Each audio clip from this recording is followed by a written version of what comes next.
فیصلے مرکے کرنے چاہیے، اس طرح نہیں ہو رہا ہے. میر عبداللہ فرقانی صاحب، ہم آپ کی طرف آئیں گے. ملک میں مہنگائی بہت زیادہ ہو چکی ہے، اور جو پاکستان کی عوام ہے وہ اس مہنگائی کا جو الزام ہے وہ حکومت وقت کے اوپر ڈالتی ہے.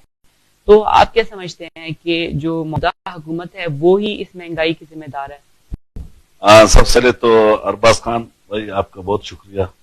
اور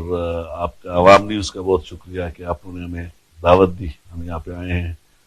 اور کچھ اپنے خیالات کا اظہار کریں گے. جہاں تک مہنگائی کی آپ موجودہ صورتحال کی بات کر رہے ہیں، تو میرے خیال میں ارباز خان اس کی ذمہ دار موجودہ حکومت کو آپ کسی بھی صورت نہیں ٹھہرا سکتے. اس کی دو تین بنیادی وجوہات ہیں.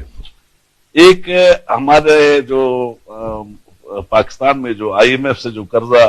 لینے کی جو رسم کہنے آپ، یہ ایک عرصہ دراز سے چلی آ رہی ہے، بلکہ 30-40 سال سے یہ جو نا ایک رواج بن گیا تھا کہ جو حکومت 5 سال کے لیے آتی تھی وہ قرضہ لے کر اس کی واپسی کا کوئی شرائط نہیں ہوتے تھے، بس وہ اپنے سیاسی سرگرمیوں پہ لگا کے اور اپنے ووٹرز پہ اس کو اسی پیسے کے استعمال کر کے، یا ترقیاتی جو اسکیمیں ہوتی تھی وہ بھی اپنے علاقے میں اس کو استعمال کرتے تھے.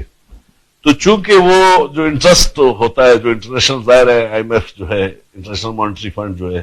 وہ جب قرضہ آپ کو دیتی تو اس کی کچھ شرائط ہوتی ہے، اس پر وہ شرائط پہ آپ کو قرضہ واپس بھی دینا ہوتا ہے. تو یہاں پر چونکہ وہ کنسپٹ تھا ہی نہیں کہ ہم نے یہ پیسہ جو لے لیا ہے تو یہ لے لیا ہے، تو سب سے بڑی بنیادی وجہ یہ ہے اس کی. اور دوسری جو بڑی وجہ ہے وہ ہمارے یہاں کا جو ہے نا، وہ یہ ٹیکس نیٹ ہے، ٹیکس کا جو ٹیکس کلیکشن، جو ٹیکس ریونیوز ہے، یہ جو ہمارا سسٹم ہے یہ یہاں کا انتہائی پسماندہ اور انتہائی پرانا طرز کا ہے. یہاں پر جو امیر آدمی ہے وہ ٹیکس دیتا نہیں ہے، عام آدمی ہے جو ملازم ہے، جو کسی جگہ سرکار کا پابند ہے، تو وہ اس کو جو ہے نا وہ بندہ ٹیکس دیتا ہے، جس پہ گورنمنٹ مضبوط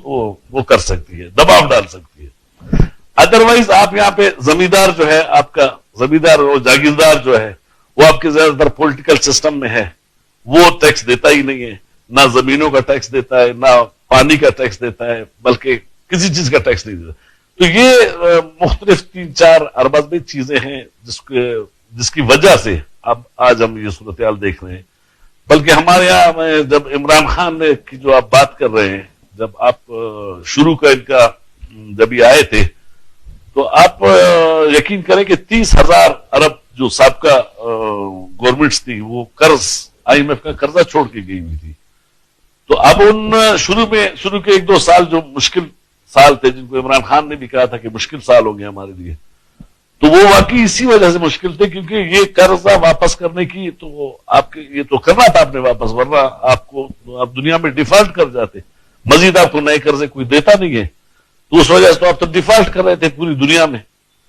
تو یہ ارباز بھائی اس کے بنیادی 1-2 وجوہات یہ ہیں. اور تو فرقانی صاحب، جیسا کہ آپ نے کہا کہ آئی ایم ایف سے قرضہ لینے کی ایک روایت بن چکی ہے ہمارے ملک میں، تو اب جو موجودہ گورنمنٹ ہے، عمران خان صاحب، وہ بھی تو آئی ایم ایف کی طرف ہی جا رہے ہیں اور ان سے قرضے لے رہے ہیں اور ان کی شرائط بھی